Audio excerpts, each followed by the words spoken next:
رحمت الله نبیل وایي زلمی خلیلزاد په ښکاره د طالبانو حمایت کوي. څو ورځې مخکې واشنګټن پوسټ ورځپاڼې د افغانستان اړوند مقاله کې لیکلي چې افغانستان د ترهګرۍ په مرکز بدل شوی. د دې مقالې په جواب کې د امریکې پخوانی سفیر زلمی خلیلزاد په خپله ټویټر پاڼه په دری، پښتو او انګلیسي ژبو لیکلي د واشنګټن پوسټ مقاله چې افغانستان د ترهګرۍ په مرکز بدلیږي غلطه ادعا ده. له بلې خوا د طالبانو ویان ذبیح الله مجاهد هم د واشنګټن پوسټ په جوابیه ټویټ کې ولیکل چې په افغانستان کې د ترهګرۍ ځالې بالکل وجود نه لري.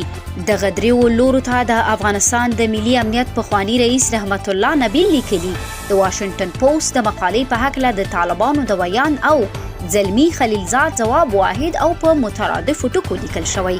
رحمت الله نبیل زیاتوي لومړی ځل نه دی چې خلیلزاد د طالبانو د مثبت بدلون د ادعا په څیر غلطه ادعاګانې کوي.